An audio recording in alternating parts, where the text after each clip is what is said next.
Hey there guys, what is going on out there? To those of you across the internet and the interwebs, surfing and gliding your way into all kinds of trouble and chaos and things that I might or just as easily might not want to be aware of what you're doing right now. Don't tell me, don't leave me comments. Just, I'm glad you're here right now.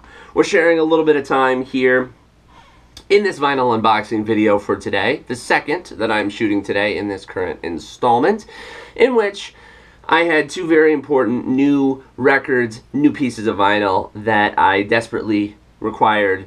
Well, I don't know if I required it so much, but I desperately needed to share it with those of you out there who I hope will appreciate it as much as I do. One quick note before we do get to this particular installment.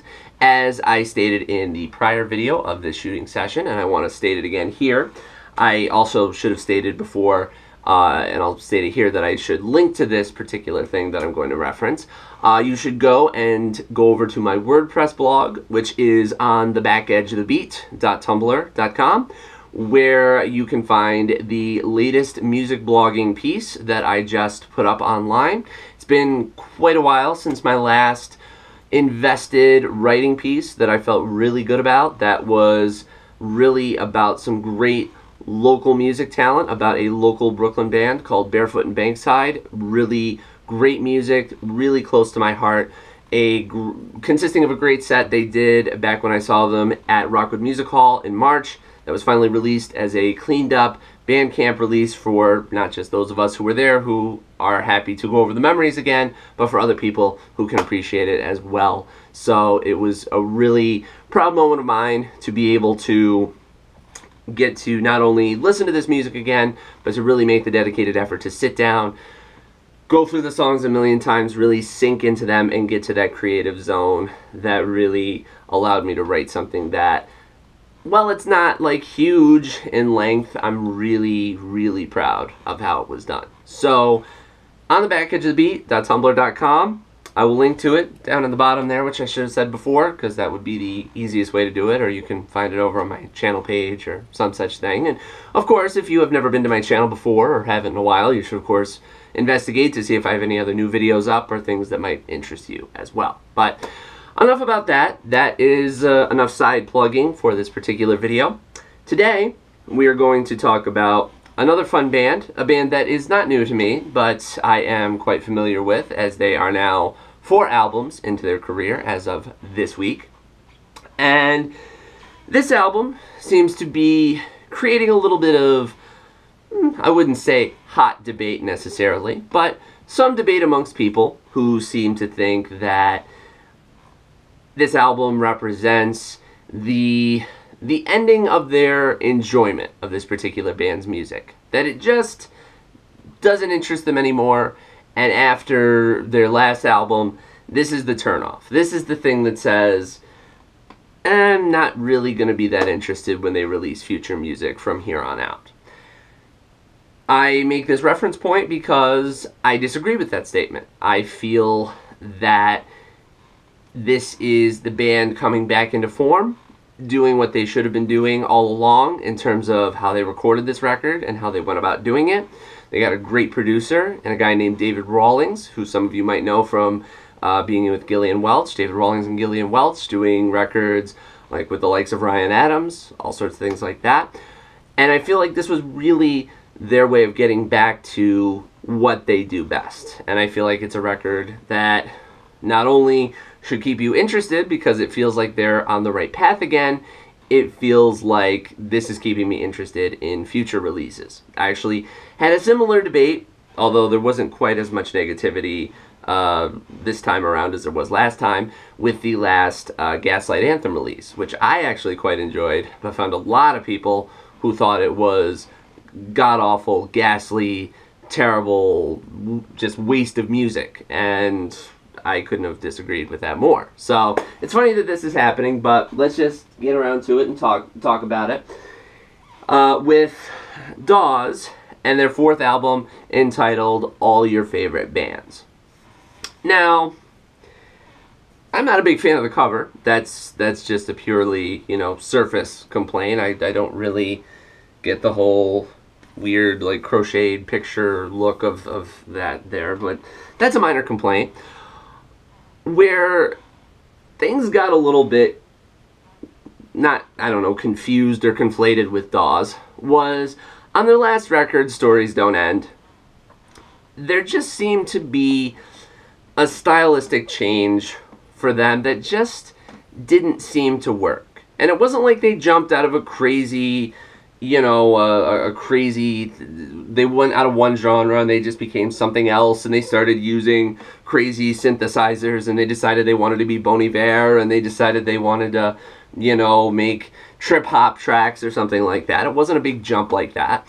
Simply put, the way that Dawes really approached things on their first couple of records, like their debut North Hills and such, was that when you listen to their records, not only is there, of course, this great Los Angeles feel to everything, which is really prevalent in a lot of their music, this laid back, you know, windows down, you're in your convertibles, hair streaming back, a lot of themes with hair streaming back today, you know, just listening to just these records as you're going through the Beverly Hills and you're just seeing all the sights. I've never even been to California, so we'll just, you know, use your imagination, fill in the place that you have been in place of what I just said.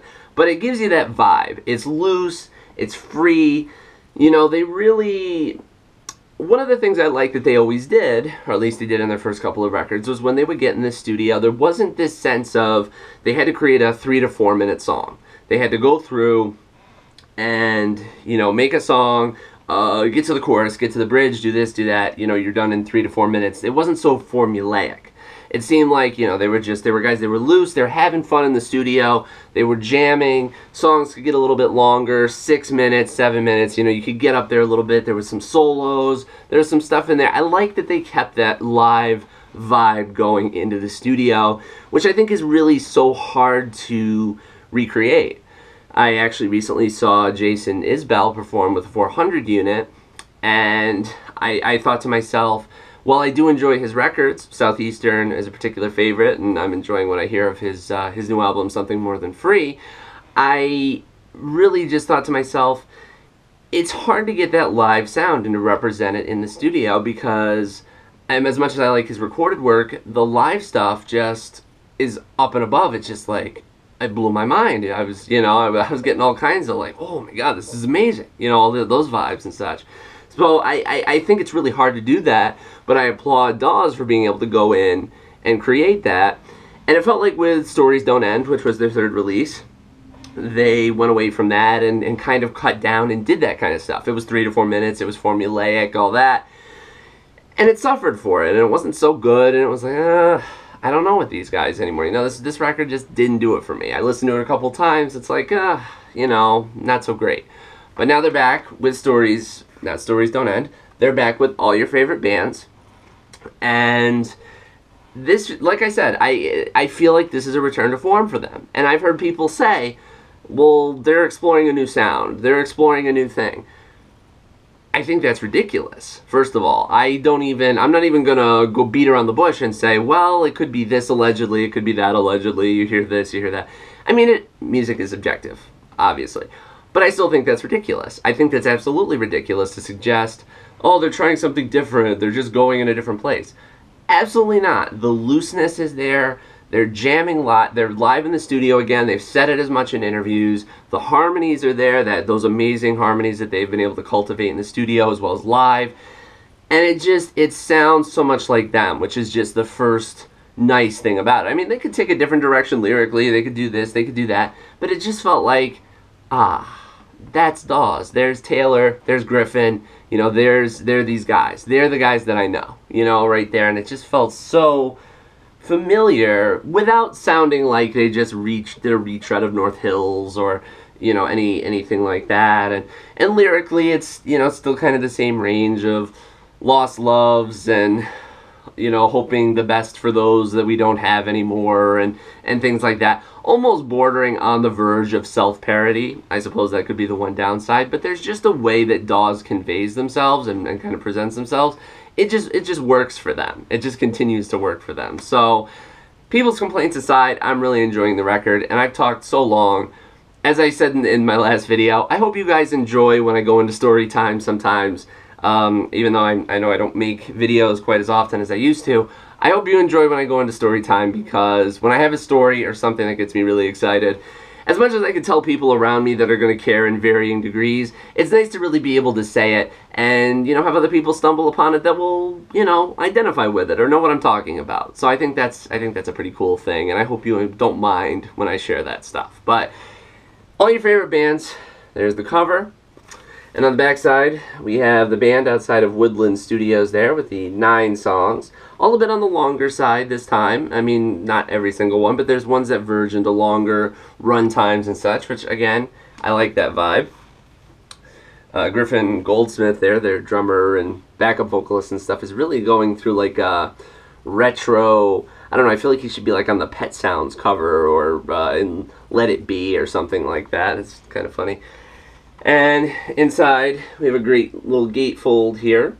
The record was pretty cheap in stores. I was actually a little bit disappointed that it was so expensive online to pre-order through their website and stuff like that. It was actually really expensive for the LP. Same as the Isbell one actually coming up, side note. But this was only 20 bucks in the local record shop, a great place called Record Archive in Rochester, New York. Not as good, FYI, as the greatness that is Angry Mom Records in Ithaca, New York, as I've said many times, but a very good place nonetheless. Nice gatefold there, which is nice. A lot of single folds in this world, so it's nice to have that change. And inside, you have the record, which has got a pretty good feel to it. Here, which I'll show you in just a second. As well as lyrics for every song on the record, and credits in the lower right corner, as well as a nice picture of some flowers on the other side, which is a very nice way to brighten anybody's day. And the record itself just basically looks like this. Pretty simple. Not a real big fan of the art design, but it looks nice. It's got a heavyweight feel. Feels durable. It's a good listening experience. And definitely a record that I am enjoying so far in 2015. So that is my little bit of extended video here for Dawes with all your favorite bands. I hope you guys enjoyed, like I said, story time, as well as this vinyl unboxing video. It's been a little bit, so I'm always really pleased to be able to come back, film some stuff, and get to talk about music, which is just a great and uplifting way to spend your afternoon, morning, evening, lunch, brunch, supper time, and any time in between. And I hope you guys agree anytime you watch a video of mine. So thank you for watching. Keep it tuned here. More great stuff still to come, guys, and stay tuned.